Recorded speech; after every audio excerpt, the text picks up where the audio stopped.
One of the most shocking moments in recent history happened last weekend at the Royal Rumble. I'm not talking about the first woman to win from the #1 spot. And I'm not even talking about Cody Rhodes returning to win the men's Royal Rumble. What a night it was. We're going to analyze all of it. The fallout right now on this edition of Bomb Wrestling Podcast. The bomb drops now. What's up, all of you friendly, nice, amazing people? Oh, hi, everyone. We love you so much. You guys are the best. This TSF. Was there a real out? 100 not. Oh, my God. And you're listening to the Pipe Bomb Wrestling Podcast, baby.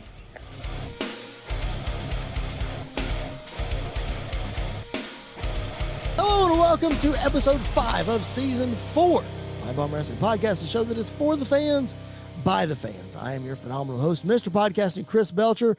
With me, as always, is the young buck, Andy York. And Andy, whoo, that's all I can say. We are officially on the road to WrestleMania. Man, and it's a bumpy road to begin with, man. Wow. It's the most uncertain road we've had in a while. It is. And I love it. It is. I love it. It definitely is. My goodness. It's great. Yeah. I can't wait to see what happens next. We're not going to waste any more time. We're going to get to the fallout from the Royal Rumble. Before we do, check out the screen below. Follow us on social media at PBWP Podcast. Andy's social is there. Mine is there. Check that out. That's going to be there for you the whole show. Best way to support the show is Pro Wrestling Tees. New PBWF shirt. Go buy it. ProWrestlingTees.com/PBW Podcast. And of course, WrestleBuddy, our brand new partners. If you like old school, I'm going to be dropping some old school flavor on there. Andy is dropping some great stuff, some countdowns and stuff as well. New articles coming this week, maybe? Possibly. I think I've got one coming this week. We will see. We did articles about the Royal Rumble last week, so go check that out. A lot of fun over at WrestleBuddy. Make sure you're checking us out there. All right, let's go old school, Andy. I mentioned a minute ago. What have we got on tap this week for Old School 101? So for this week, we're talking about the departure that WWE had from OVW, which we'll talk about the departure, but the main thing we're really going to talk about is possibly the greatest class of professional wrestlers ever. Without a doubt. I mean, you can see right there 4 generational superstars, 4 first ballot Hall of Famers, 4 multiple world champions. Yep. 4 the greatest of all time. I think we can put no doubt about that in there. While also, a little guy named Shelton Benjamin who is still wrestling and still really good at the same time. Yep. So 5 of the greatest classes, the greatest class of all time with 5 mega stars coming out of it. For sure. Just talk about, we could talk about the impact OVW had, and then talk about also, the career that these 4 gentlemen for had. sure. Absolutely. Yeah. So later on this week is the anniversary. In 2008 is when WWE officially cut ties with OVW. Yep. They ran, I think, from like 99 to 08 as the official developmental of WWE. Of course, backstory, WWE was using other territories as their developmental. They used ECW, which, developmental whatever.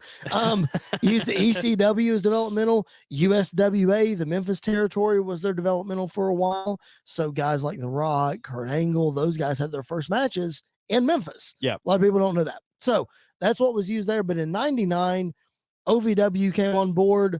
And then just a couple of years later in 2002, all 4 of these guys debuted. Yeah. And had, we just said it. For those of you who can't tell who these people are, I don't know why you can't. John Cena, Randy Orton, Dave Bautista, and Brock Lesnar. Those are household names for all of eternity in the world of wrestling. No flash in the pan. No, nothing. These guys are it. And what's crazy is, you can correct me if I'm wrong, Brock's the only one that had immediate success. Like walked in day one, Vince saw future world champion. He walked in, I think, the night after WrestleMania 18. Yeah. And he was world champion by SummerSlam, which is ridiculously quick. And then you look at guys like Cena, who was threatened to be fired at one point. Yep. Batista, who he was a deacon. Deacon for a while. Yep. Randy Orton, who was just, we know his story. Yeah, all over the place. Yep. And then two dudes get put in Evolution, and all of a sudden from that point on, obviously, if you haven't heard the backstory of Dave Bautista talking about how he was almost replaced in Evolution because of his injury and like how hard he worked to get back. Without Evolution, those two dudes' careers may not be the same. I'm not going to say they're not the same, may not be the same.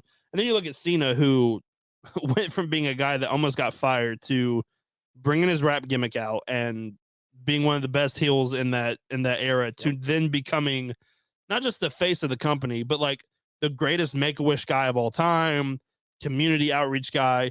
And then two dudes become two of the biggest actors in Hollywood at the same time. So like, it's ridiculous the star power that's in this one picture. Yeah. So this one picture, again, Andy alluded to it. This is not all that OVW produced. No. OVW produced The Miz, Kofi Kingston, Beth Phoenix. You mentioned Shelton Benjamin. You've got Victoria, who came out of this class too, that not a lot of people know about. So many people came through OVW. Yeah. It really was a fantastic proving ground for WWE to really hone in, not only create stars, but send stars down who are rehabbing injuries. Right. Big Show went down to lose a lot of weight. Mark Henry's another example.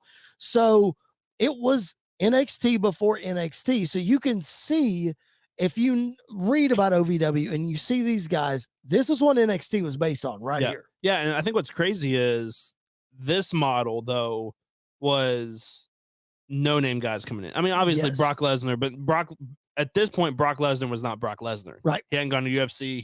He failed in football and came and joined WWE. So like those four guys, not that were nobodies coming into it, but like they weren't. I mean, Randy Orton's a third generational superstar, so that's his own thing. But then you look at like about 2008 when they dropped, and I think the next one that they picked up was FCW. Yep, that's FCW was not no-name guys coming in. FCW was independent wrestlers like Tyler Black, aka Seth Rollins, Jon Moxley, aka Dean Ambrose, Bray Wyatt coming in. You had Corey Graves. You had, I mean, it turned into NXT, which brought in Johnny Gargano, Tommaso Ciampa, Adam Cole, like independent. Kevin Steen, El Generico, who we're really going to talk about here in a minute. So like they could see the writing on the wall. I think in a lot of ways of like this model is great. It's not going to work forever. And that's amazing to do that. Plus, I also love that OVW is still a thing. Yes. Owned by Matt Jones of Kentucky Sports Radio. Shout out Matt Jones. Right. And their shows are amazing. So go check them out if you can. Yeah, they really are. Every Thursday in Louisville. I think it's in Louisville. Okay. I know that they were originally based in Louisville. Yeah, I think they're still working there.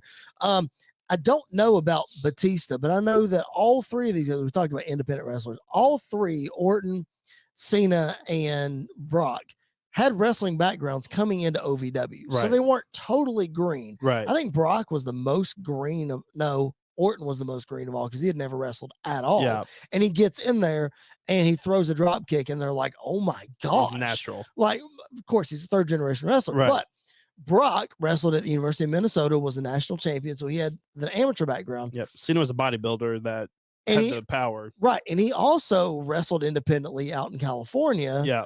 Because you can look up on YouTube videos of him and Samoa Joe training together in like 2000 or whatever, you know. Which is a shame we never got that match one-on-one when they were both in WWE. It's insane. It really is. So this week coming up is the anniversary of when WWE officially cut ties with OVW. Yeah. It led to bigger and better things. Yeah. So on one hand, we're glad that they did. Mm-hmm. But on the other hand, you look back on it so fondly because we can list, the Kofi Kingstons and the Shelton Benjamins and the Miz's and all that. And those are great. These four guys right here. Yeah. Literally, how many WrestleMania main events are in this picture right here? How many world titles are in this picture right here? Like this is wrestling right here. Yeah. You could argue that this is the Mount Rushmore of wrestling. Like you can make that argument. This is the ruthless aggression era. Right here. This is it. This is it. I mean, you can obviously you throw in Edge, you throw in a couple other guys, but like these are the staples of that generation. Sure. And I think that's crazy is like you can look at every territory WWE's been in or like their developmental, and you see they always have like four standout, like a couple of standouts from each era. Because you have these, right? You mentioned earlier, like The Rock, Kurt Angle, a couple others. Mhm. You look at now, you've got Roman Reigns, who obviously he wasn't in NXT for very long, but like that's where FCW is where he cut his teeth. Yep. Seth Rollins, who's there now, even though he's in AEW, Jon Moxley, like that was a big part of his. So like you can see the class. I don't know if we're ever gonna have though 4 megastars like you have here. I mean, you can argue that the class of FCW, just for the sake of argument, you have the Shield and Bray Wyatt. Yeah. You could argue that is a class of FCW turned NXT. Yeah. That's who that is. Yeah. Obviously, you can't discount Sami and Kevin, right? Because they were probably part of that as well. I think they're in the back end of FCW going into NXT. But if you're putting classes together, Roman, Seth, Mox, Bray, that's fantastic. Maybe in 10 years, we'll look back on them and say, oh my goodness, because Roman's in an incredible run right now anyway. Right. But like, this is unheard of. I think you can kind of look at it of like, they all 4 in a weird way kind of embody what these 4 are. Because like you've got Cena, who would be like the Roman Reigns of this class, of like the 16-time world champion. Yep. If he's not holding a championship, it feels kind of weird that he's not involved. Yep. You've got, I would say Seth Rollins is a lot like Randy Orton and like the hothead. Yep. He has a lot of conflict sometimes backstage, but also like he goes out in the ring and just reminds everybody like, oh yeah, I'm really good at this wrestling thing. Yep. I think Bray and Dave are a lot alike, and like they're not always remembered for their wrestling, but like Batista is a part of one of the greatest stories of all time with Triple H. Yep. Bray Wyatt does a lot of great storytelling, and then you've got Moxley and Lesnar, who are just the unpredictable. Yeah, you never know what you're gonna get with each guy. No kidding. Especially at the Royal Rumble when Brock Lesnar apparently had these unplanned everything. Apparently, after he got eliminated, everything apparently just went off the rails. They said they knew there was a planned freak out. Didn't know what. And then the reports also backstage, like people were also like, it's Brock Lesnar. You never know what these are going to be. I loved it. Like, it's great. Spiking the steel steps into the announce table, almost hitting Bobby with the hood of the announce table was amazing. I think the one that got him in trouble was the referee spot. Yeah, into the crowd. Yeah, for sure. But that was funny still. It was hilarious. Speaking of the Royal Rumble, we're gonna cover it. We're gonna sprinkle in our recap of our pro wrestling scorecards throughout this. Follow us on social media again at PBW Podcast, Facebook, Twitter, Instagram, and TikTok. TikTok gives you my live reaction, the reaction in my household to this. Chair shot heard around the world. Part 2. Yes. There was somebody in our house, I'm not going to name his name, who shot a video of my reaction to this chair shot. And you can hear Katie in the background. You can hear you in the background. It's wild. So it's on our TikTok. Go check it out. Yeah. Man, this is not what baffles me. I will say that I was wrong. I've said all along. I said this on our post show with Tom, which, by the way, if you guys haven't checked out our post show with Tom and SportsWire, go to their Facebook page. That video is still up. Go check that out. That's our absolute immediate reactions. But I said on that show that this was going to come out of nowhere. Yep. And it did not. It was a segment, and it built and it built and it built and it built, and finally the walls came down. Yeah. I said it was just going to be a snap of a finger thing. But excuse me, what I did not expect, and what still has me baffled, Jey Uso. Yeah, I've got theories about Jey. Let's get into theories about Jey. I will say this. I think what we've been talking about, and I think we both have had sort of not differing opinions, but we both have different outlooks on how this turn was going to happen. Because I think for a while we both thought it's just going to be the bloodline turning on Sami. That's all that's going to happen. And then towards the end, I was kind of like, man, I kind of want Sami just to not be the dumb babyface here and realize what's going on and turn on the bloodline, which sort of is what happened. Right. This is. I have not watched all of professional wrestling from all of history. Sure. That going out there. Easily the best story of the modern era. Easily the best story of 2010s and beyond. Possibly the greatest story in WWE history being told right here. Yep. And it's all because of Jey Uso, Sami Zayn, and Roman Reigns. Yep. Those 3 dudes are on different levels right now. Yeah, they are. And the thing I love the most about this is yes, this is a story that's been going on for 6 months or so. 8 months with Sami Zayn. Technically, this whole storyline's been going on since the pandemic era, Thunderdome when era. Roman Right. Reigns came back. Like, Yep.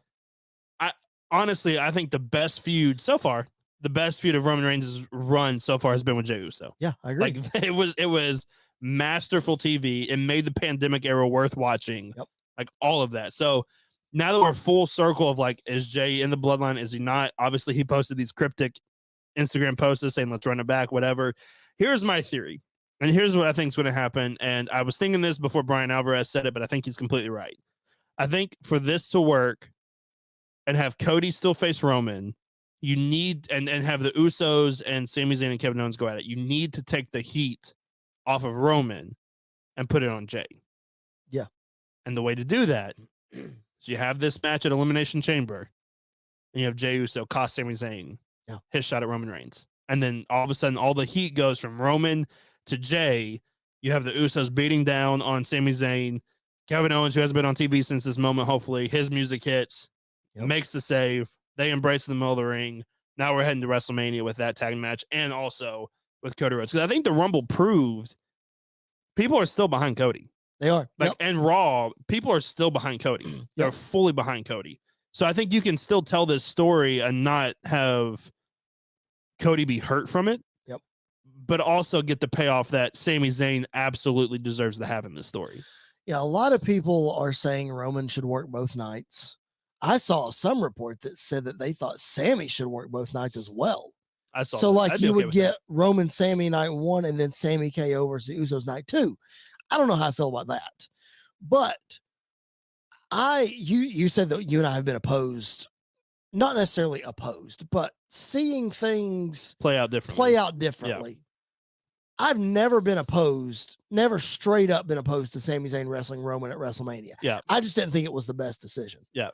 In watching this, I don't know that I'm totally convinced, but I'm like, how do you not pay this off at WrestleMania? Yeah. How do you, unless, as we're getting the reports of, you pay it off in Sammy's hometown. Yeah. Like, I think that is the only alternative solution to not paying this off at WrestleMania. Yeah. Because this story is, like you said, it's 3 years in the making, but it has so many layers. Yeah. After the Rumble and being baffled by what Jey Uso did and thinking about it, it's like, it makes so much sense because Jey was the first victim. Yeah.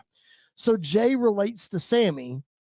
I think you're spot on with Jey costing Sammy at Chamber, but I don't think it's going to be just this out of the blue thing. I think it's going to take a minute. Probably. I think it may be a thing where Jey is wrestling with the idea. He's, the next couple of weeks are going to be crucial. We'll see what happens. Yeah. And maybe Roman gives Jey a final test. Yeah. And that comes at Chamber, and then Jey has to make his decision, and then he jumps Sammy. You know? I think that's probably very likely going to happen. I love all the little details that go into this story. By the way, speaking of those little details, I'll let you get back to your point. I was texting with my buddy who I told you guys on the show was going to be at the Rumble. And I was texting with him during this moment. And he felt like it was overbooked. He felt like there was just a lot that he missed.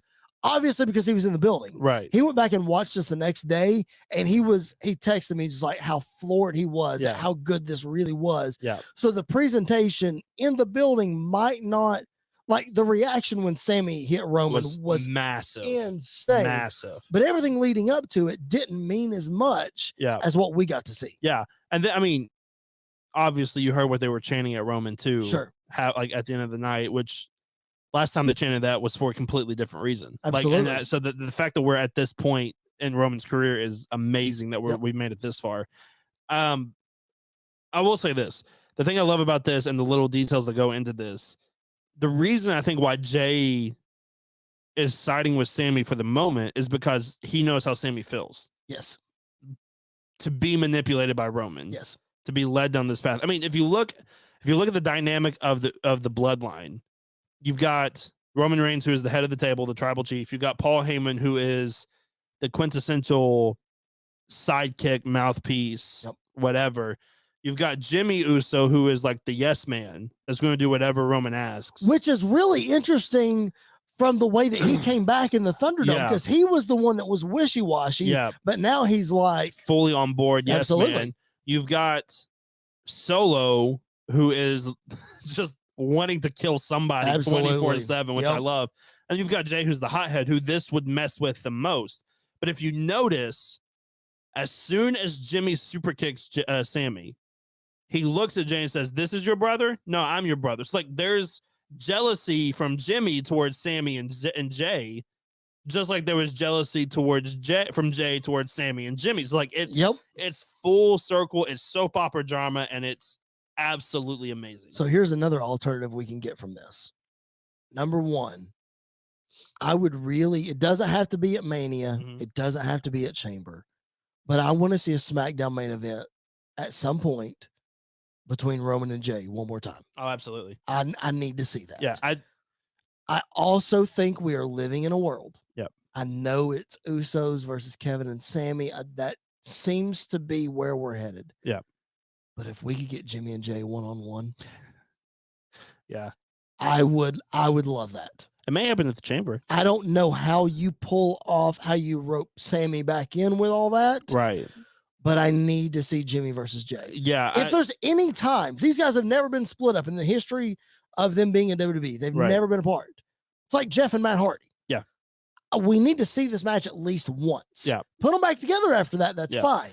And what's crazy is like 3-4 months ago, if we'd have talked about this, we'd have said Jay is the heel, Jimmy's the face in the situation. Not now. It's Jay would be the Jay chants were huge in the arena when he was kind of conflicted on whether he was going to go after Sammy or not.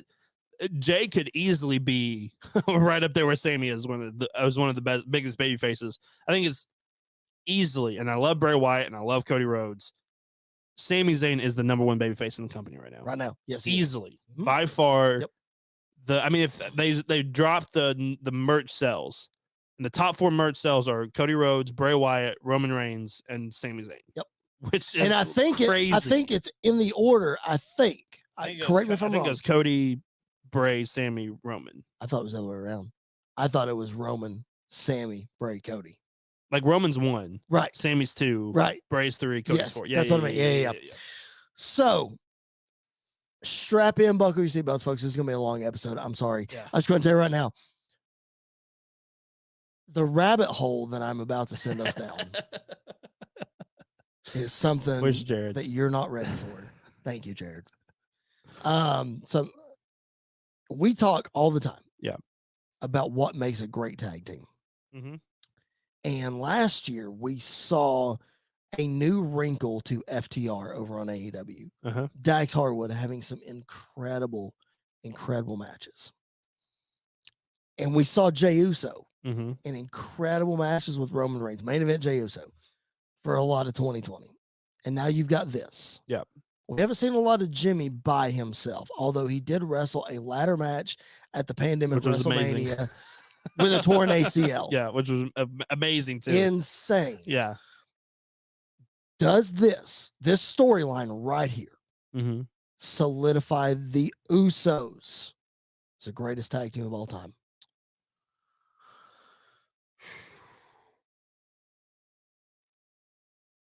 I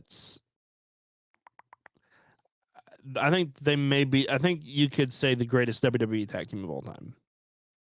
Who would you put ahead of them? Oh man, you putting LOD ahead of them? Road Warriors? Maybe. I honestly, I still think FTR is in the conversation. Sure, they are. I agree with that. Because the thing is, like, yes, I'm not discrediting the Usos. The Usos put on amazing matches all the time too, but like this past year kind of proved FTR was on a different level when it came to in-ring stuff. But the storytelling in this, the thing about this story is everyone involved is elevated. Yep. Like Roman it benefits everybody. Roman was already elevated to an extent, but he's even more so elevated now. The Usos were already in the conversation of one of the greatest tag teams of all time. They get elevated. Solo comes in as a no name from NXT and becomes maybe the biggest threat on both rosters. Let me tell you what I think about Solo. Is I think once this thing is kind of said and done, I'm not saying the bloodline's going to break up, Right. which obviously there are cracks in the armor. Right. But I think when Roman loses his title and he sort of becomes even more part-time than he is right now. Yep. I think Solo's on Brock Lesnar level. Yeah. Like, yeah. I think Solo could be that dominant Yeah. of a guy on the roster. Like you said, most feared on either brand. Yeah. That's how big he could be. And then you've got Sami Zayn, who at WrestleMania last year wrestled Johnny Knoxville in a match that we both were dreading. Turned out to be a really fun match. Had no business being as good as it was. But now we're talking about him possibly main eventing to win the WWE champ, like the WWE Undisputed Universal Heavyweight World whatever championship that they call it now. Of the galaxy. Yeah. And then you've got Kevin Owens, who has always been at the cusp. Yep. He's always been there. This has pushed him up even more. Can we talk about this whole storyline is fantastic. And you just mentioned Kevin Owens. I feel like we haven't talked about him enough in this conversation. Let's not take away from the match that happened between Roman and Kevin. It was great. Incredible match. You know, you're going to remember the ending, obviously, for what it was, because it was a monumental moment. But that match was insane. I've never seen anybody take a steel step spot twice like Kevin Owens took. Back to back. That was insane. Yeah. One thing I was kind of worried about coming into this, and I think it could have easily happened, is Kevin Owens kind of gets not buried, but he gets lost in the shuffle in this story, because obviously the focus is on Roman, Sami, and Jay. Sure. And so my concern was, yes, Kevin has the match, but nobody's going to really care about the Kevin spot. He kicked out of 2 spears. Yep. Like they made sure Kevin looked strong in this. Sure did. Even when he got tied up and got beat up, like that makes it seem more of a threat than ever before. So, which I think it's always funny that every time Roman and Kevin fight at the Rumble, there's handcuffs involved, which is crazy. Every single time, y'all. Yeah, but this, I mean, I'm happy he's getting his moment, and I'm happy him and Sami are finally getting their moment. I love that they're getting their moment together. Yep. Because they deserve to get it together. Sure they do. And I really hope I'm really fantasy booking here. Let's say they win the tag titles at WrestleMania. Let's say they lose the tag titles at SummerSlam. Next year at WrestleMania, we're heading Kevin Owens versus Sami Zayn. Yep. Sami Zayn being the babyface that he was in NXT, Kevin Owens being the dastardly heel that he is, and it was in NXT, going one-on-one, WrestleMania. I mean, you can't write it any better than that. Right. I completely agree. So again, for my reaction to this whole thing, TikTok at PBW Podcast. Make sure you follow us on the other social channels at PBW Podcast, Facebook, Twitter, and Instagram. SmackDown is tonight. Roman has been announced to appear. Holy cow. I don't know what's going to happen. We are tomorrow, if you're listening to this on Friday, so tomorrow, 2 weeks away from the Elimination Chamber. Only 2 weeks. So we got to get things rolling. We'll talk about the chamber matches here in just a few minutes. But the other shoe to drop in this world title picture is the winner of the Men's Royal Rumble. Undeniable becomes undesirable. Sorry, the other way around. Undesirable becomes undeniable. And now uncrowned. Yeah. Cody Rhodes enters at number 30 and he wins the Royal Rumble. Man, I am just, this was so predictable. Yeah. Like we both picked Cody Rhodes to win the Royal Rumble. Right. We did. From different spots. Yeah. You picked him from one. I picked him. I didn't give him a number, but still, we knew it was going to happen. Yeah. Still doesn't make it any less exciting. No. It's fantastic. I like, part of me when we were watching was like, why is Cody, we know Cody's coming out. Why is he coming in at 30? Right. Like, to me, that doesn't make a whole lot of sense. But then as I got to think about it more, and as we saw it play out, it was perfectly fine the way they did it. Like, I probably would have booked him to come in at 1 and run through the Rumble. But then again, like, Gunther coming in and being 1 and lasting to the end and looking as dominant as he was, I'm perfect. Like, I would much rather Gunther get that spot and not win than Cody get that spot and win. Right. So I think that was great. Honestly, like I said on the post show that we did with Tom, the MVP of the Rumble was Gunther. Yep. By far. Like, yeah, you can throw Sheamus in there. Yeah, you could probably throw Drew in there, but neither one of them lasted as long as he did. Right. And so he automatically comes out feeling massive. I want him to break Honky Tonk Man's record. I think there's a great chance he might. I really do. I think there's a great chance he might break that record. It's ending at WrestleMania. Maybe. Shame-o. Which I'm fine with. Like, sure if Sheamus wins it, let Sheamus break Honky Tonk Man's record. I'm fine with that too. Which it was great because if Cody does win the championship, the first big time heel for him to face, why not have him face Gunther and kind of run with that for a while? It'll be interesting. But yeah, Cody winning the Rumble was predictable. And you talked about we had the discussion before the Rumble of, do you put Sami in? Do you not put Sami in? Do you risk Cody's pop? Do you risk the fans turning on Cody? I think, to your point, now that we think about it, and you just, talked about him coming in at 30. Why is he coming in at 30?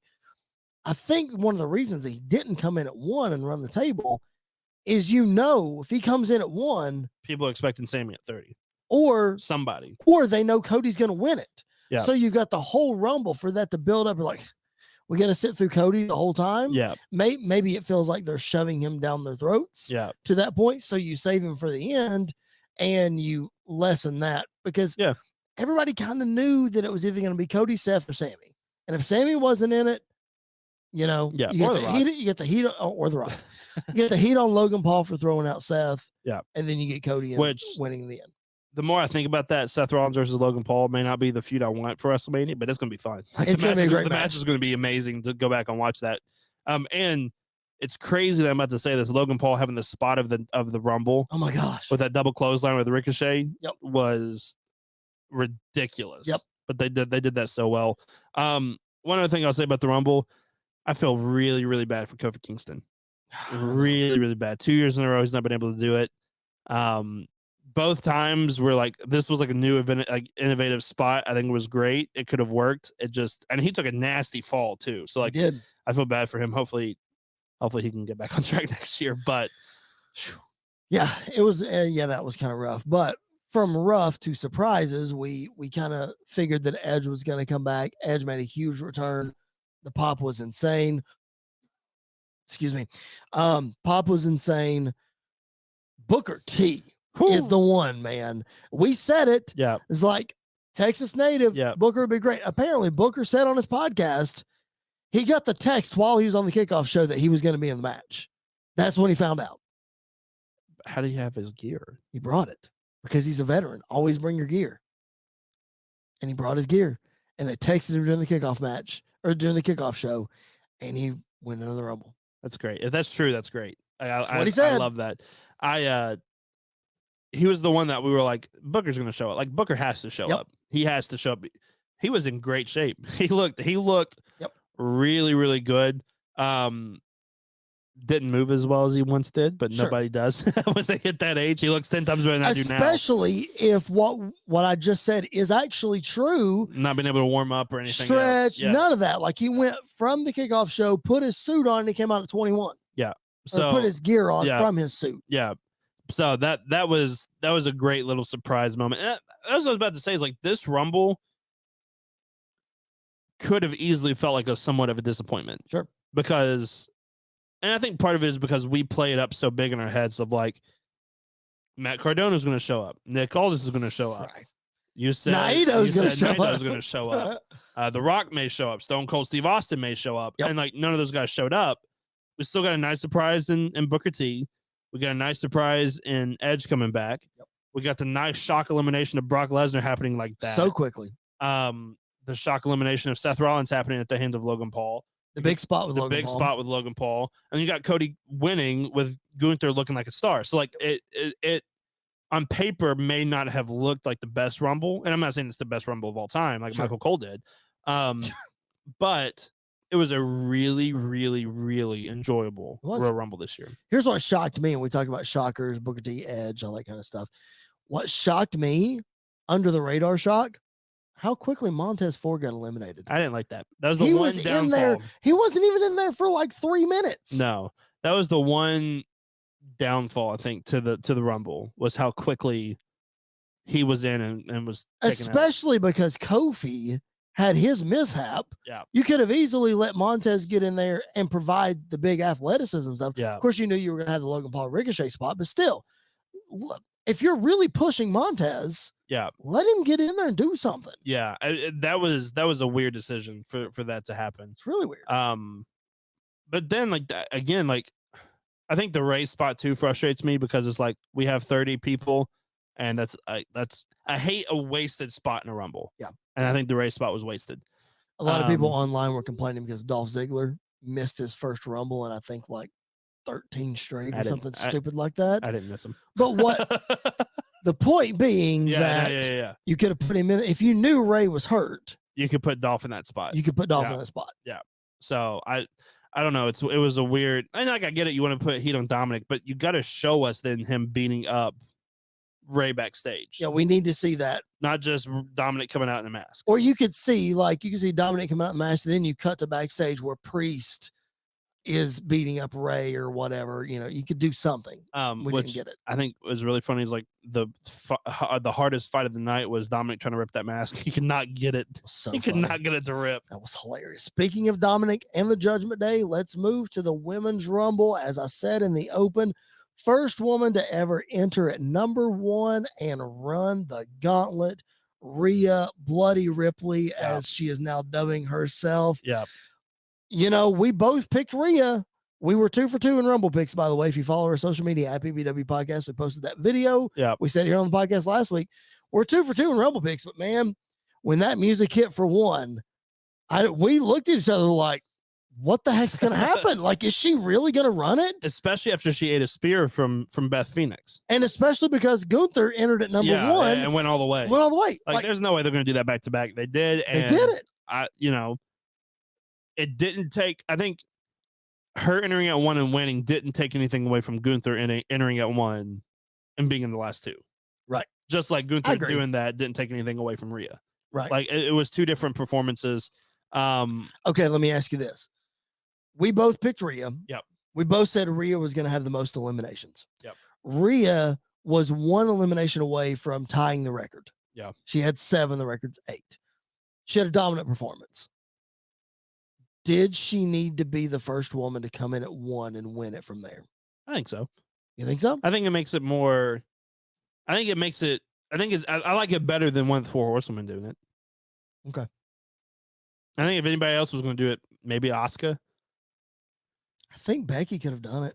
But again, like you don't want to give everything to the 4 Horsewomen. No, you're right. So I think you could do Rhea because the thing about Rhea is like she's already looking like a killer, but if you want to make her even look stronger, have her enter at 1 and run through the competition. It's almost like the Shayna Baszler 2020 stuff. Yeah. So yeah, that makes a lot of sense. And so I think it was smart for them to have her come in and 1 and run the whole table and win the thing.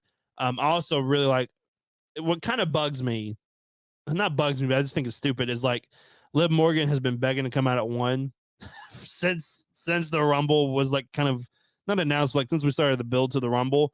She said she wanted to come out at 1 and prove and like last the whole way or whatever.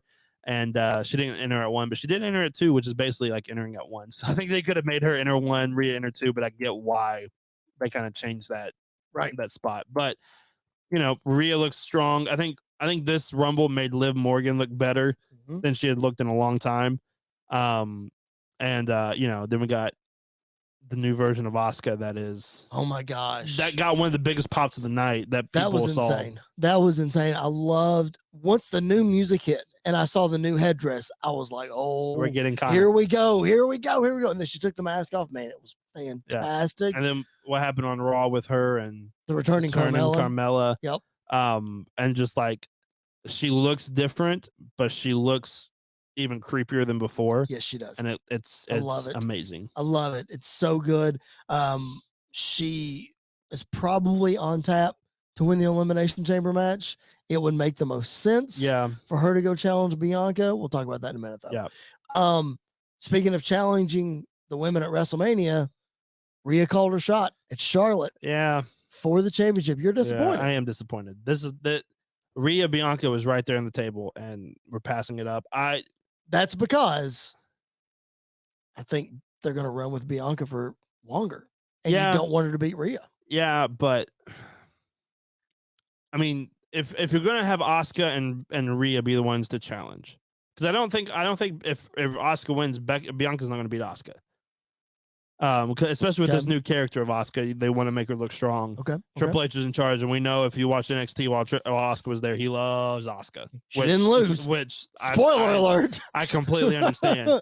So like, if you're already on task for that, why not have Asuka go after Charlotte and reclaim her loss that she had at WrestleMania 34, and then do a first time ever matchup between two non-4 horsewomen for a match at WrestleMania between Rhea and Bianca, who two athletic women, two strong women who, we haven't seen a whole lot of against each other. That could be a lot of fun on a big stage like WrestleMania. So I think it's a missed opportunity to have Asuka Charlotte once again to reclaim Asuka as the killer that she is, and then Bianca and Rhea as a first time ever not first time ever, but like a first time matchup for a championship between two young stars. But I will say this about Rhea and Charlotte, and I said it in my prediction. We're reclaiming what we lost in 2020. We are finally going to get to see a really good match between these two. Roles reversed. Yeah. And then this also gives the opportunity, obviously, for the Judgment Day to go to SmackDown and further the Ray Dom story. Is the roles reversed? Technically, yes. I think the crowd reaction is going to be the same. Would be the same. People love Rhea and people hate Charlotte. Even as a babyface, people aren't on board with Charlotte. I think they're coming around though on her. I really think they are. Yeah, but that's when she's going up against someone like Sonya.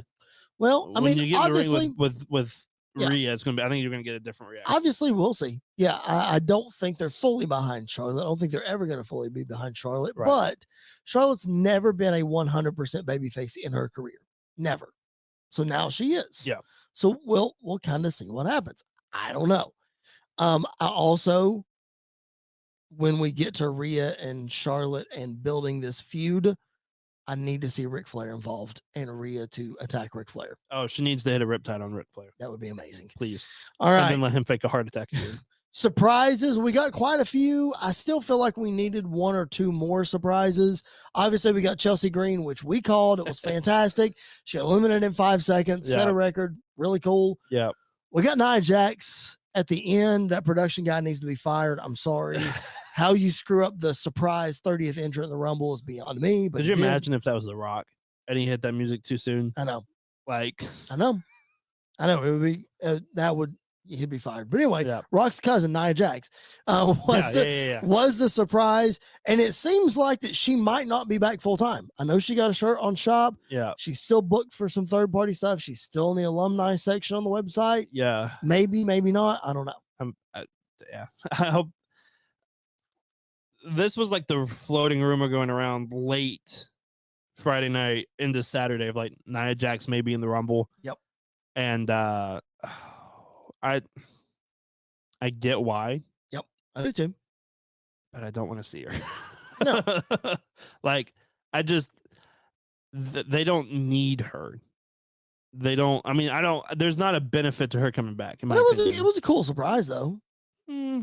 Like, yeah. I mean, I don't know. I feel like she rubs people the wrong way. She does. But she's a heel. She's supposed to. But like, there are just certain things that she has done in the past that are just we see the tendencies. We know she's a lot like a Braun Strowman type.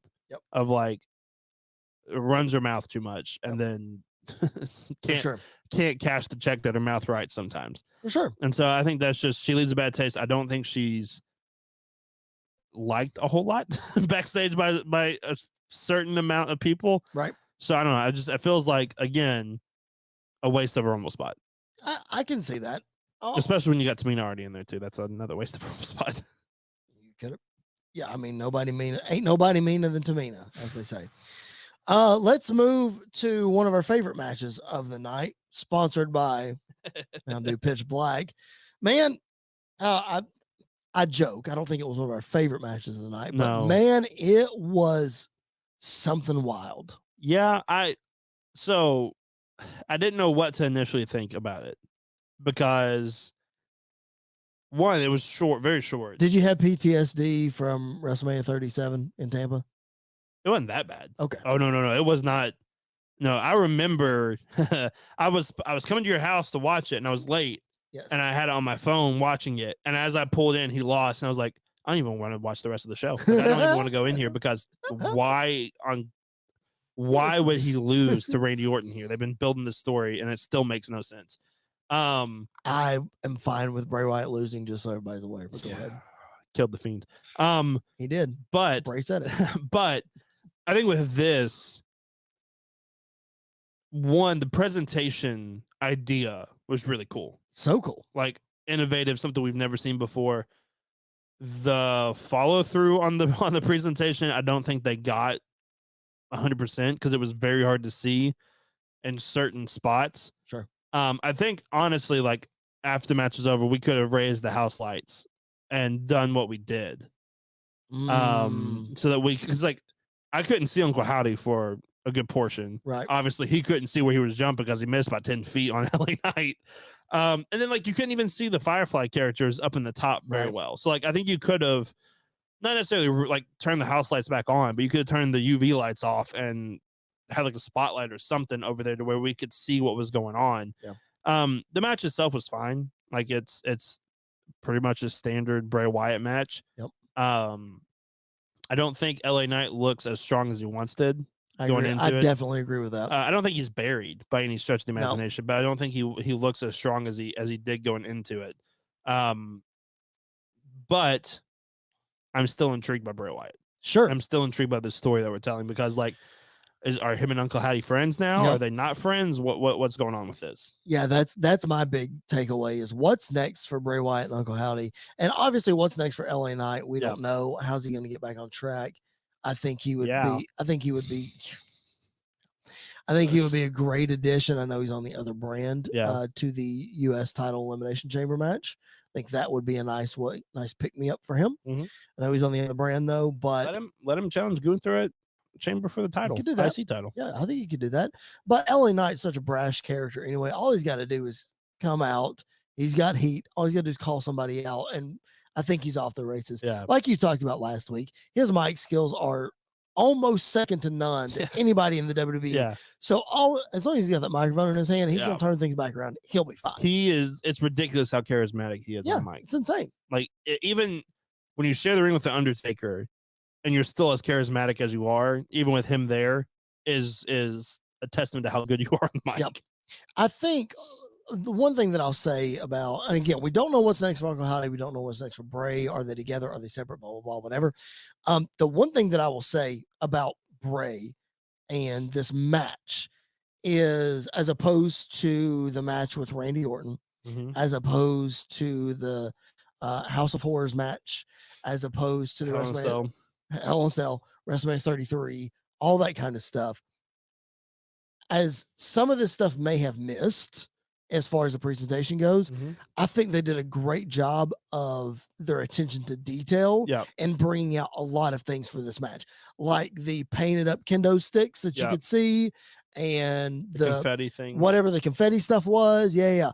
I thought the attention to detail was really good in trying to enhance the presentation of this match to mask it for what it was. You know what I mean? And even the body paint Bray had was insane. amazing. That was insane. Like amazing. Well, like you can see, I don't know if you can see it on the screen right here. I apologize if you can't, but just like I didn't notice the stuff on his arms during the match. Yeah. And when I went back and watched it a second time, that's when I noticed. Did you see the side of his head? No. It has in Roman numerals, it has 6 on it. Really?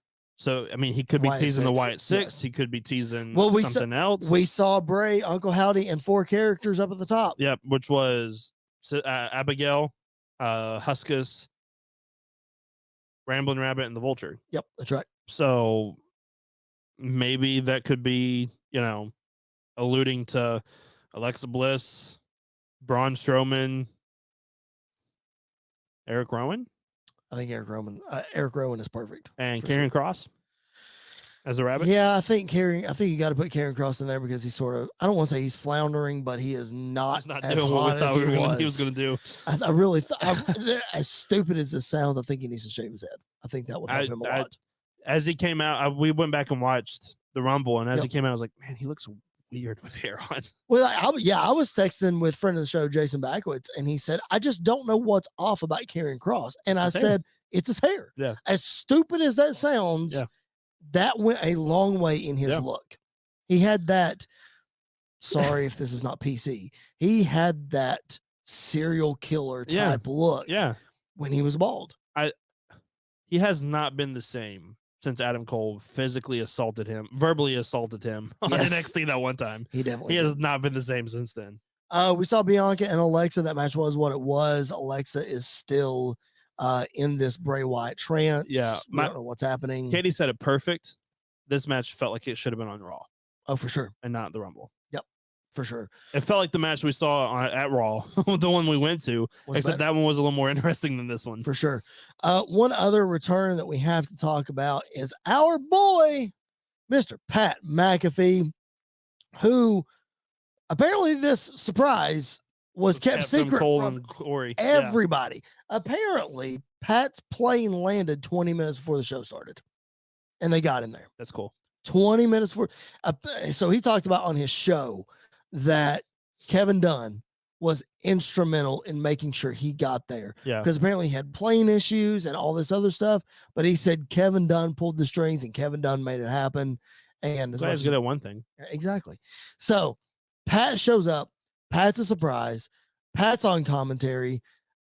I need Pat versus Corey at WrestleMania now. Yeah. Their interaction here, like, I need it. Yeah, it was great. I love, if this is true, then like Cole's genuine reaction to see him was amazing. Very touching to see like how much, honestly, we've said it before, Pat McAfee has revitalized Michael Cole's career. Yep.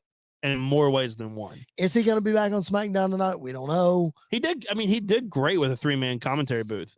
You could put Wade Barrett and him together, and I think it would be fine. He did as well as expected for being out for as long as he was, and to show up 20 minutes before the event started. And he said whatever he wanted to say. Like, he brought up the Sheamus and Drew tag team that they're not allowed to say anymore. He brought it up multiple times. He brought up a lot of things that he probably should. Yeah, but like, we're going to do fire Pat McAfee. Right. But it was so funny because commentary was fantastic on the show, by the way. I had to go back and watch it so that I could listen to commentary. Corey Graves, and I don't know if you heard this or not, Corey Graves in the Women's Royal Rumble. Yeah. When Chelsea Green got eliminated. I didn't hear what he said. He says, I can't believe she's gone. I didn't even have a chance to make fun of her husband. It was amazing. Did he really? He did. It was amazing. Oh, that's fantastic. It was so good. That so is fantastic. Good. Literally laughed out loud when I went back and watched. And I will say this about commentary. One thing they did, they did a really good job the whole night. The thing they did the best was bailing during the final segment. Yep. They knew when to speak, when not to speak. They went all the way until the chair shot. Even after the chair shot, Michael Cole said Sami made his choice. And then it was just like that was it. Silence the rest of the night. Which we didn't even talk about. We're going back to this because you can't really not talk about it. We didn't even talk about what Roman said to Solo when they looked back in the ring. He said, we're at war now. We take no prisoners. Yep. Like, you're letting Solo go loose. Which Boy, again, he's gonna kill everybody. Which again just makes SmackDown that much more interesting tonight. Because like, who's gonna get murdered by Solo? What's gonna happen? Yeah. LA Knight I could see LA Knight potentially being taken out. I could see Ricochet. I think there's a good chance they start off the show and just tear stuff apart like they have. I need Solo to absolutely wreck Braun Strowman. It'd be fun. Like, not that I'm like anti-Braun, which I'm iffy on. Sorry, Levi. But I will say, like, if you have Solo take someone out like Braun by himself, we already talked about Solo could possibly be on like a Brock Lesnar level. That's a way to do that, is by having him take out these big boys by himself. For sure. But that's SmackDown. Let's talk briefly about Raw. You mentioned Carmella return, Rick Boog's return, which was wild to see him without Shinsuke. Didn't like it. Don't know what that's all about. But we found out on Raw that the U.S. title is going to get defended at the Elimination Chamber. In the Elimination Chamber, we see who is qualified already: Johnny Gargano, Bronson Reed, and Seth freaking Rollins. 2 more spots left, which I assume we'll find out next week on Raw. I don't know for sure, but probably. Gonna be a fun match. Johnny Gargano, Bronson Reed in their first Elimination Chamber. Yeah, I don't know who wins. I think Theory comes out with the title. See, I know, because I think we're heading to Theory Cena at Mania, which doesn't need the U.S. title. But it can be a U.S. Open Challenge, and you don't advertise Cena. That could work. And you bring Cena out. And Yeah, they have the match. that could Theory work. beats him. That could work. Honestly, though, like I would not mind if Johnny also won this. I think Johnny. For sure. Johnny needs something, and I think him winning the U.S. title could be that something that kind of brings him back to. I think what there's he a was. chance it can be Johnny and Theory in the as final two in the match. I think your final three would probably be Theory, Johnny, and Seth. Yeah, and then Logan Paul gets involved and costs somehow. Yeah, somehow. Unless Logan Paul is in this match. That's good. That's good too. Yeah, I hadn't thought about that. That could be interesting. And then too. Seth could get his revenge by eliminating Logan Paul, and then Paul could attack Seth after he gets pinned. Sure, somebody could pin Seth, and then we're moving on. Right. I do also think Bronson Reed's going to look like a killer in this match. As he should. I need to see a tsunami from the top of the pod. I need to see him like squish Austin Theory through the pod. Yeah. Yes, that would be insane. Then the women's chamber match coming up at Elimination Chamber is for a chance to face Bianca Belair, as we talked about before. Your initial qualifiers are the final four aside from Rhea Ripley, right? Which makes a lot of sense, yep. as it should be. 2 fatal 4-ways to determine the other contenders in the match. You've got Shotzi, Zelina, Shayna, and Natty on SmackDown tonight. You got Mia Yim, Candice LeRae, Piper Niven, and Carmella on Raw next Monday, which we didn't even talk about Piper Niven coming back in the Rumble, which got a weird reaction from the crowd because I don't think they knew how to take it, but is what it is. Yeah. So that's going to fill that out. Winner's going to take on Bianca Belair. I'm pretty sure. I mean, you're probably going to have Carmella. She just came back. I could see Carmella, especially with what they were teasing with her and Asuka. Carmella probably will end up in this. And I'll probably say Zelina will be the other one. Because they want to sell that Street Fighter promotion even more, so I could absolutely see that. You've also got 4 strong bodies already in here anyway. Yeah, I'm not taking anything away from Zelina and Carmella. Liv Morgan. I mean, Liv Morgan's already in there, but you need smaller, quicker athletes to combat the bigger stars. Which Candice can be in there. Yeah, that would be fun. Yeah, I would love to see a Candice moonsault from the top of a pod. Yes, I would love to see her do something crazy. Absolutely. I will say though, Asuka's the favorite to win.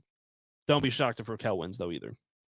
That'd be an interesting babyface versus Bianca. Yep. I think Bianca could turn heel. I think Raquel could turn heel, but because I don't think Asuka's going to be a heel. I mean, if you listen to the PBWF, then you would know that Bianca could turn heel and join the Hurt Business. Wow. I already know they're listening to us.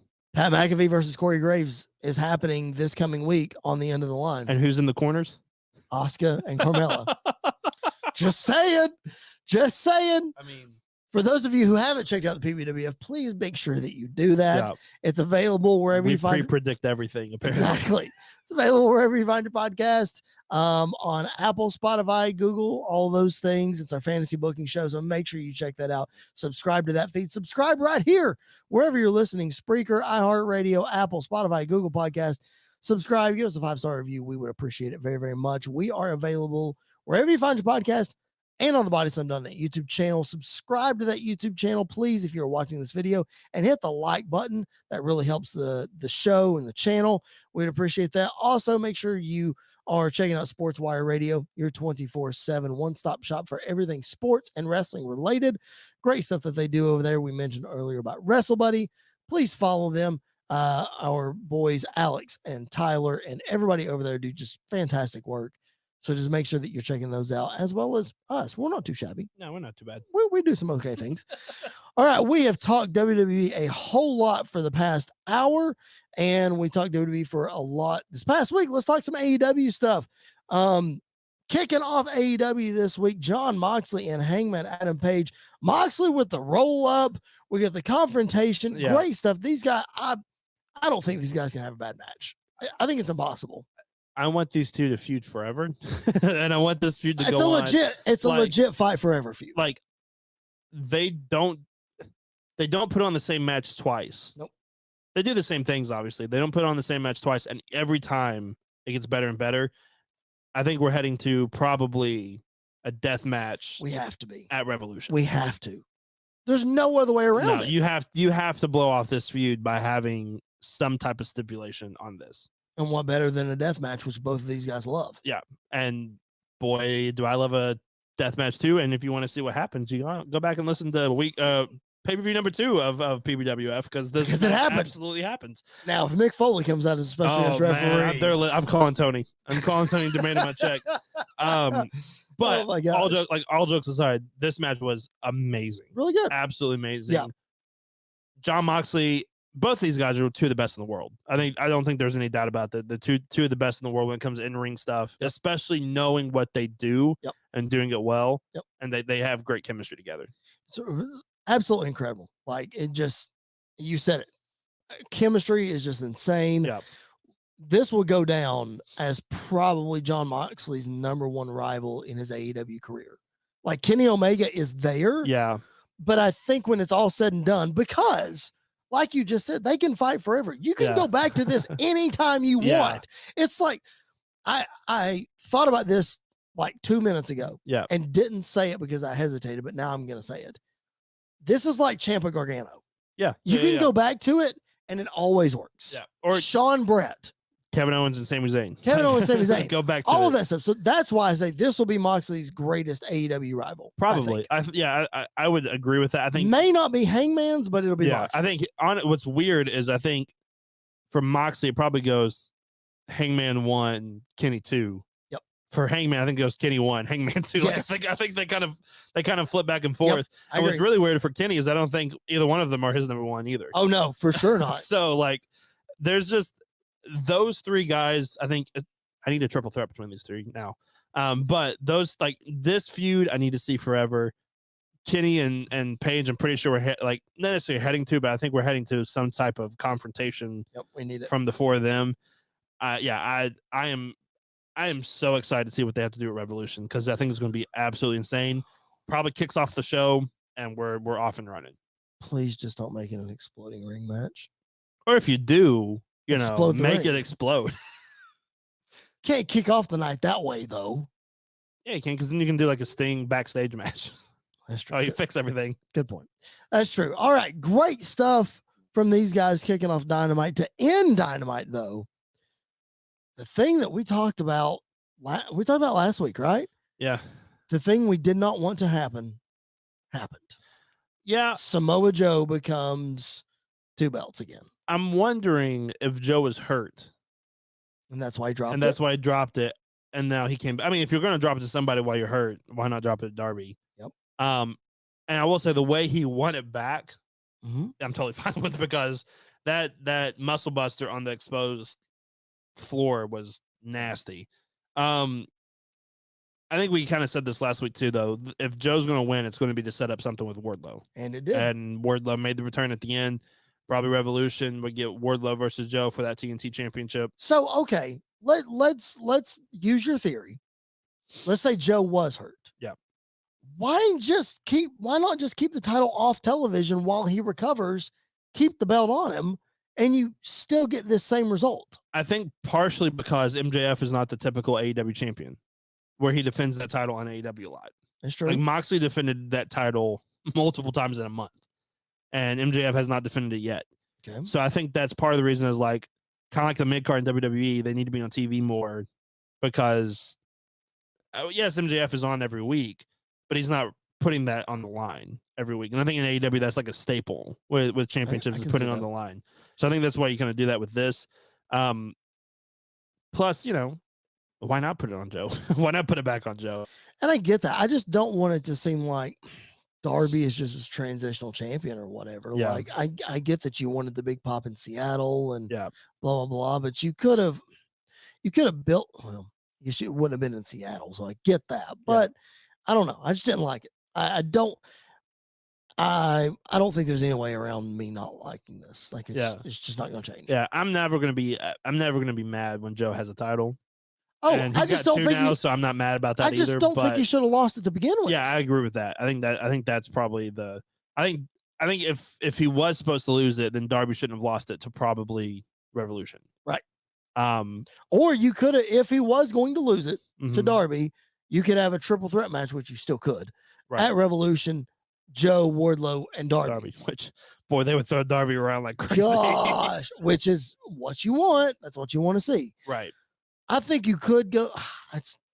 because you could have built Darby up as the number one contender, blah, blah, blah, and then just have him get clobbered. Yeah. That's fine. Yeah, probably. And like I even going back to the Seattle thing, like if you want to make Joe this even bigger heel, have him beat Darby in his hometown.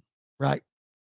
So I don't know. It was a weird situation, but it kind of doesn't matter anymore because Joe's got the title back, so we're kind of running from there. But it was just it's true. It was a very weird situation. Yeah, we're definitely armchair quarterbacking it here, and that's kind of what we do. That's why I have a podcast. That's why I have a podcast. Armchair quarterback everything. You mentioned MJF. He doesn't wrestle a lot on television. Certainly doesn't defend the championship on television. But here he is in a championship eliminator match coming up next week against one of the hottest guys in AEW right now. Yeah, at least over the last month, Takeshita. Takeshita has really come into his own, and like the AEW crowd loves him. He has established himself very well. And like, I think for people who don't watch AEW a lot are like, why do they love this guy? And they go watch one of his matches, like, oh, that's why they love this guy, is because he put on a banger this week with Brian Cage. Yep. Last week he had a match. No, he didn't have a match last week. Last week he cut a promo on MJF that was hilarious. Yes. And then the week before that, had a match with one of the greatest wrestlers of all time, Bryan Danielson, and the match was absolutely amazing. So this, I think, is going to be very interesting. I think there's going to be a very, very, very close near fall in this. I don't think this thing will have a clean finish. No, you're right. Because I think you want to keep, obviously, you don't want MJF to lose while he's champion, but you also want to keep Takeshita strong. Sure. And I think that's probably, or MJF gets himself DQ'd, hits him with the ring, whatever. Danielson comes out, and we go from there. Because I don't think they announced a Danielson match for next week. I don't remember. I think maybe I don't know. I have no idea. Maybe I'll Google it real fast. Speaking of Danielson, Timothy Thatcher match, just what we thought it was going to be and more. Stiff. It was stiff. Timothy Thatcher is one of those guys that it's kind of a shock that WWE let him go. And I don't think AEW is the home for him. But to come in and do these one-offs like this, I think was really, really smart. And I think it's very interesting that they had this. It was a lot of fun. It was a great match between both guys. I love that we get to see Bryan Danielson wrestle like every week and put on these amazing matches. Speaking of next week, I just Googled it. He is wrestling Roosh next week. Oh, gosh. So the fun train just keeps on rolling because that's going to be a lot of fun. Yes. So I love that we are getting this version of Bryan Danielson and getting these matches that he wanted to get. Part of the reason why he left WWE is to get these type of matches. Yep. And so now that we're getting it, I think it's fantastic.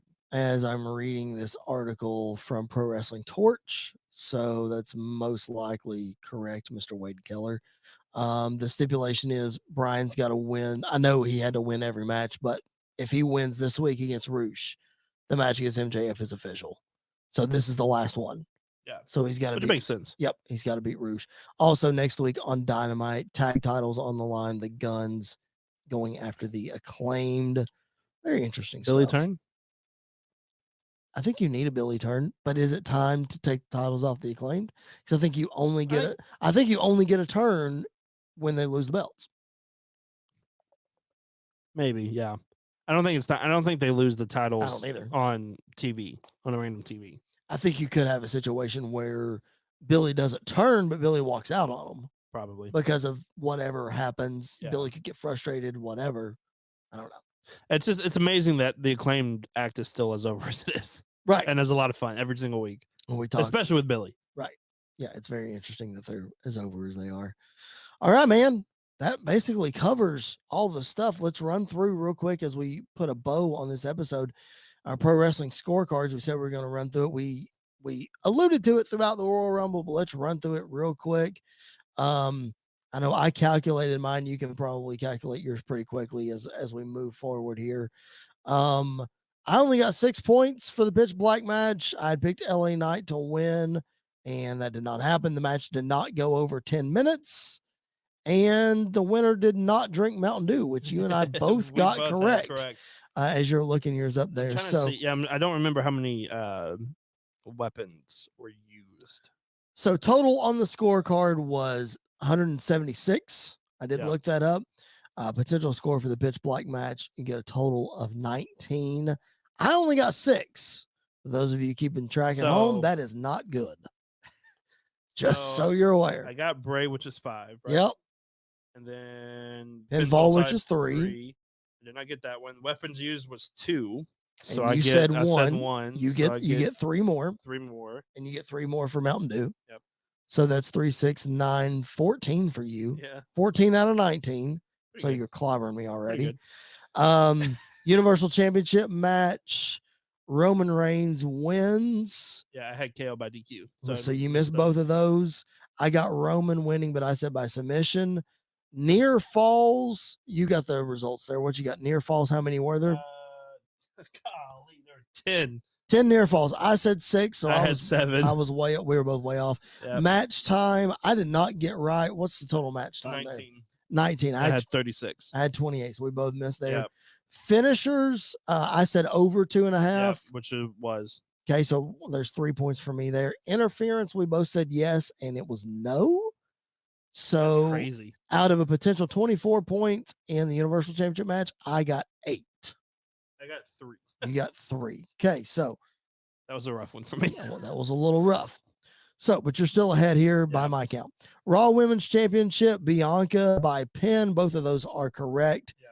Match time in minutes. I said 17, and I missed that one big time. I said 25. So good grief. It didn't even go 10, did it? It went 8. Went 8. Okay, there we go. So we both missed there. Most near falls. I said Alexa. That was correct. Yeah, I said Alexa too. So that's 3. And Uncle Howdy appears. We both said yes, and it was a happen. no because it was after the match, so it does not count. Yep. So I got 11 in I that got one. 11 in that You got one as 11 in well. that one too, so you're still winning. Women's Rumble match. This is where it gets a little rough for both of us. Potential score of 42. We both picked Rhea Ripley as the winner, so that's 10 points. The only other categories that I got correct was Rhea getting the most eliminations. That's what I got, which is what, 3? 3 points, and then only one wrestler in the match at any point.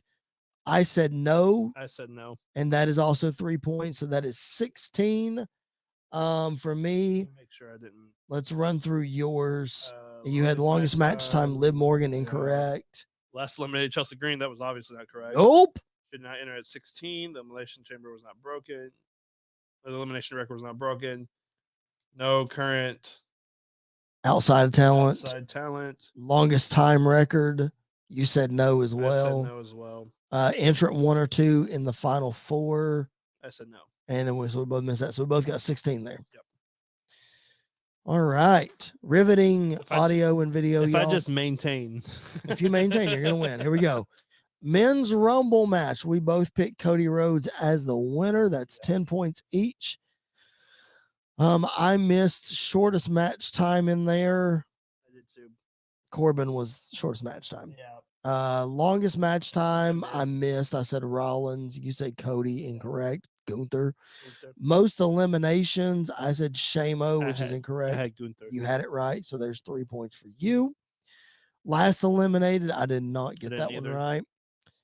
Entrant 1 or 2 in the final 4, got that one. And so that's 3. Entry number, no, we missed entry number. Only one wrestler in the match at any point. I said no. I said no. Okay, so that's 3 points there. Elimination record broken. I said no. I said no. And so that's 3 more points. Longest time record broken, which Pro Wrestling Scorecards is counting the Daniel Bryan Greatest Royal Rumble as the longest one. I know on the broadcast they said that Gunther broke the traditional one. But that's not what's on the scorecard. Yeah. I said no on that. I said no on that. You said no on that, so it's 3 more points. Current outside talent entrant. I said yes and missed it. I said yes and missed it. Okay, so that adds up for 22 for me. 22 for me. 22 for you. Again, maintain. Here we go.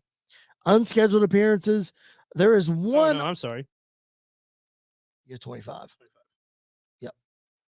Unscheduled appearances. There's one on here that I did not change because he was announced right before the show. I picked Dominic. Obviously, he was there, but he was announced right before the show, so we'll just toss that one out. Yeah. The unscheduled appearances that I hit correctly were Sami Zayn. Oh, Nikki for me too. Yeah, you changed Nikki. I don't know who you said. I think it said I know I had Dana Brooke and I changed mine to Rhonda and she didn't appear. I don't remember. I'll just throw it out. Okay, throw it out. Sami Zayn, Shotzi, Becky Lynch, Asuka, Chelsea Green, and Logan Paul. Those are mine for 15 points. So it's 3 points each. And then I said Jay Yep. and Solo. Yep. So 3 points each. That would be 3, 6, 9, 12, 15, 18, 21. 21. There you go. So you had me by 6 in that category, 3 in another category, and 3 somewhere else. So Andy takes the victory here on the Royal Rumble Pro Wrestling scorecards. I had 78 if you want to total yours up real quick. But that's a lot of fun. I hope you guys are digging that. Follow along with them at PBW scorecards for all the pay-per-views. It's not just WWE. They do it for AEW. They do it for Impact. They do it for Ring of Honor. They do it for New Japan, all of those things. So make sure you give them a follow, check them out. I got a 90. So you didn't beat me as bad as I thought you beat me, but you still beat me. All right, man. Let's wrap it up. Make sure, again, as we alluded to earlier, season 1 finale of the PBWF drops this Tuesday on the PBWF feed. Yep. Make sure you're subscribed. We just recorded it, and It's amazing. Woo! Get ready. For those of you who have been listening from the beginning or for any length amount of time, you're rewarded for listening. Let's just put it that way. Yep. Very good show. Yep. If I do say so myself. We're a little biased. Subscribe to that feed. Subscribe to this feed if you haven't already.